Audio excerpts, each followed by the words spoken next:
नमस्कार सभी को, मेरा नाम निधि है और मैं आपके समक्ष कुछ स्वरचित कविता सुनाने जा रही हूँ। यहाँ हालांकि सभी ने शायद स्वरचित ही सुनाई होगी, मैंने किसी का नाम भाई ने सही करवा दिया और तो कुछ गलत नहीं था सर।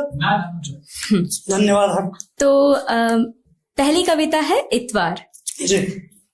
हम सभी अपनी माँओं से बहुत प्रेम करते हैं और जब बात ये आती है कि छुट्टियां हम सबको मिल जाती हैं और बहुत अच्छी भी लगती हैं। लॉकडाउन आया, सबने बहुत एंजॉय किया, लेकिन एक माँ थी जो ऑन ड्यूटी रही। सभी लोग अपनी अपनी ड्यूटियों से आज़ाद थे, वर्क फ्रॉम होम कर रहे थे। तो ऐसे ही मैंने कुछ लिखा है कि एक सवाल मन में बार बार आता है कि एक सवाल मन में बार बार आता है, क्यों माँ के हिस्से में इतवार नहीं आता है?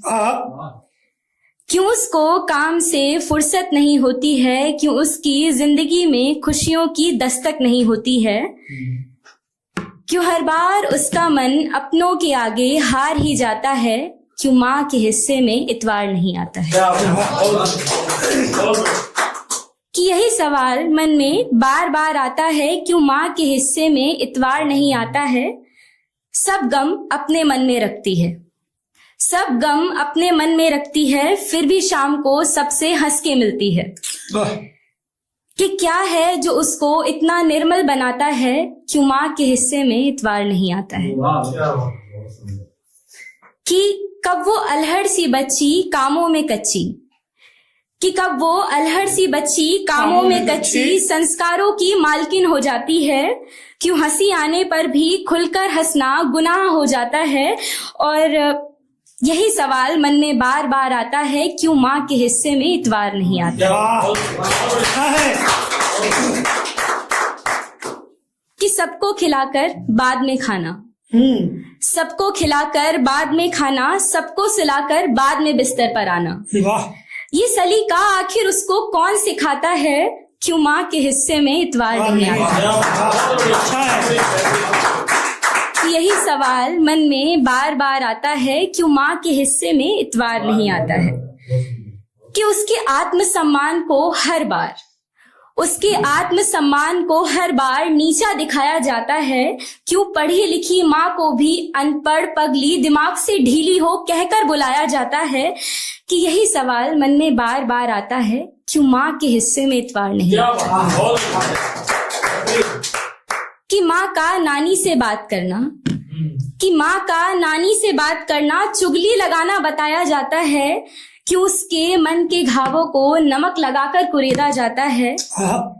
क्यों माँ के हिस्से में इतवार नहीं आता है? कि सारे दिन की थकान से चूरमा, कि सारे दिन की थकान से चूरमा बच्चे की एक मुस्कान पर झट से ऊर्जा से भर जाती है। फिर उसकी पसंद का वो सब कुछ बनाती है। हाँ, इन छोटी छोटी बातों पर खुश हो जाना सिर्फ माँ को आता है। क्यों माँ के हिस्से में इतवार नहीं आता है? यही सवाल मन में बार बार आता है, क्यों माँ के हिस्से में इतवार नहीं आता है? मैं अगली कविता पेश करूंगी जिसका नाम है सादगी। आजकल बहुत ही चकाचक दुनिया में लोग बहुत लाइमलाइट चीजों को पसंद करते हैं, तो मैंने वही लिखा है सादगी।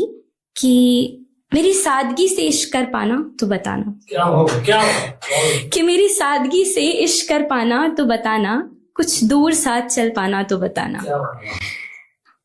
कि माना शक्ल कुछ खास नहीं है हमारी, मेरी बातों पर एतबार कर पाना तो बताना। कि मेरी सादगी से इश्क कर पाना तो बताना। कि मैं जैसी हूं मुझे वैसा स्वीकार कर पाना मुझे बताना। कि मैं जैसी हूं मुझे वैसे स्वीकार कर पाना तो बताना। मेरी सादगी से इश्क कर पाना तो बताना। हाँ जानती हूँ शक्ल कुछ सुंदर है तुम्हारी, किसी के कहने में आकर न पसंद करना मुझे। कि किसी के कहने में आकर न पसंद करना मुझे और देना जिंदगी भर ताना। कि लिखी थी मेरी किस्मत में तुमसे भी सुंदर नारी। कि मेरी सादगी से इश्क कर पाना तो बताना, जिंदगी भर साथ दे पाना तो बताना। मेरी सादगी से इश्क कर पाना तो बताना। कि अरे ब्याह कर लाए हैं हमें आप, कि अरे ब्याह कर लाए हैं हमें आप, थोड़ी तो लाज रखिए इस विवाह की हमारी। कि धीरे धीरे भले जिंदगी में आना, कि धीरे धीरे भले जिंदगी में आना, मेरी सादगी से इश्क कर पाना तो बताना। वाह, अच्छा है। कि ये कलयुग है जनाब, यहाँ आसान है रिश्ते बनाना।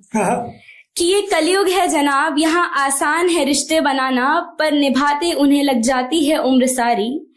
मैंने तो बहुत बातें बता डाली, अब की बार है बारी आपकी। वाह, हाँ जानती हूँ आता है आपको सिर्फ बहाने बनाना, मेरी सादगी से इश्क कर पाना तो बताना।